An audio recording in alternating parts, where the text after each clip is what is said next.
El paso de las aguas, por René Guénon.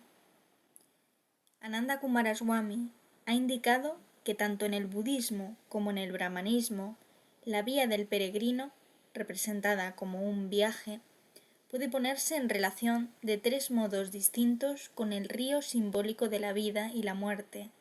El viaje puede hacerse bien remontando la corriente hacia el manantial, bien cruzando las aguas hacia la otra orilla, o bien descendiendo la corriente hacia el mar.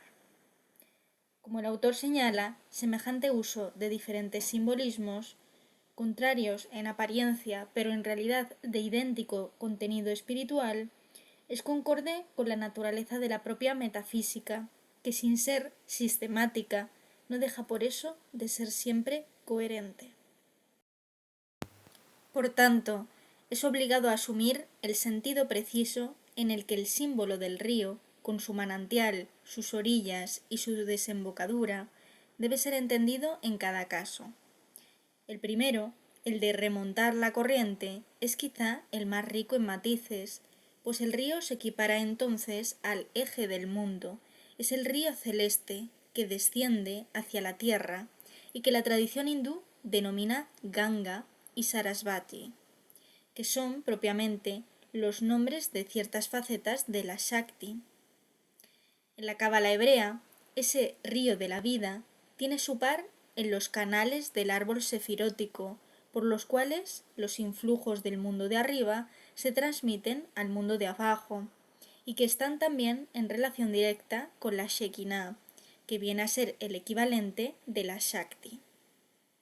En la cábala se habla igualmente de las aguas que fluyen hacia arriba, expresión del retorno hacia la fuente celeste, representada entonces no precisamente por el acto de remontar la corriente, sino por una inversión del sentido de esa corriente.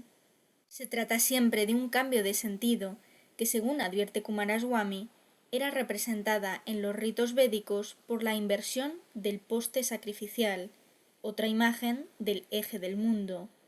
Salta a la vista el paralelismo con el símbolo del árbol invertido al que nos hemos referido antes. Hay aquí una semejanza y una diferencia con los 4 ríos del paraíso terrenal. Estos fluyen horizontalmente por la superficie de la tierra y no verticalmente según la dirección axial. Su fuente mana al pie del árbol de la vida, que es el eje del mundo, y también el árbol sefirótico de la cábala. Los influjos celestes descienden del árbol de la vida, llegan al centro del mundo terrestre y se esparcen en la dirección de los 4 ríos. O bien, reemplazando el árbol de la vida por el río celeste, este río llega a la tierra, se divide y fluye según las 4 direcciones del espacio. En tales condiciones cabe ver 2 fases en ese remontar la corriente. La primera, en el plano horizontal, conduce al centro del mundo. La segunda, partiendo de aquí, se realiza verticalmente según el eje. Esta es la considerada en el caso precedente.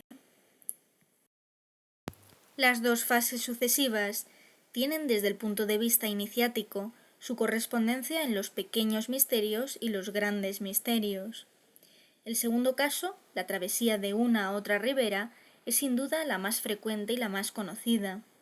El paso del puente, que puede también ser el de un vado, se encuentra en casi todas las tradiciones, en especial en ciertos rituales iniciáticos. De ahí el contenido simbólico de palabras tales como Pontifex y Tirthankara, del que hemos hablado en otro lugar. De ahí también en sánscrito diversos términos que contienen etimológicamente la idea de atravesar, incluido el de avatara, que expresa literalmente una travesía descendente, avatarana, es decir, el descenso de un salvador. El río que hay que cruzar es el río de la muerte. La orilla de partida es el mundo sujeto al cambio, es decir, el ámbito de la existencia manifestada, considerada en particular en su estado humano y corporal, ya que de éste debemos partir de hecho actualmente. Y la otra orilla es el nirvana, el estado del ser definitivamente liberado de la muerte. La travesía puede hacerse también en una balsa o en una barca, lo que corresponde entonces al simbolismo muy general de la navegación. Coomaraswamy observa a este respecto que el símbolo de la barca salvadora, en sánscrito nava, en latín navis, se halla en la nave de una iglesia. Esa barca es un atributo de San Pedro después de haberlo sido de Jano, al igual que las llaves, como ya hemos visto. El tercer caso es el del descenso de la corriente hacia el océano. Por océano se entiende aquí no una extensión de agua que atravesar, antes el objetivo o meta a conseguir, y por tanto una representación del nirvana. El simbolismo de las dos orillas difiere entonces del caso anterior, e incluso cabe citar aquí el doble sentido de los símbolos, pues ya no se trata de pasar de una a otra, sino de evitar ambas. Las orillas son, respectivamente, el mundo de los hombres y el mundo de los dioses, o dicho de otro modo, las condiciones microcósmicas y macrocósmicas. Para alcanzar el objetivo, deben salvarse los peligros de la corriente, que están simbolizados especialmente por el cocodrilo que se mantiene contra la corriente, lo que implica que el viaje se realiza en el sentido de ésta. Ese cocodrilo, de abiertas fauces del que hay que huir, representa la muerte, y en cuanto tal es el guardián de la puerta, cuya figura es entonces la desembocadura del río, o por ser más precisos, según Coomaraswamy, una boca del mar, en la cual se vierte el río. He aquí un símbolo más de la puerta que se suma a los ya estudiados.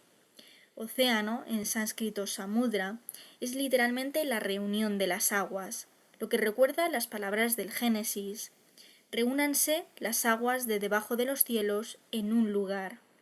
Es el lugar donde confluyen todos los ríos, así como en los diversos simbolismos de la cúpula, la rueda y la sombrilla, las vigas o los rayos convergen todos hacia la parte central.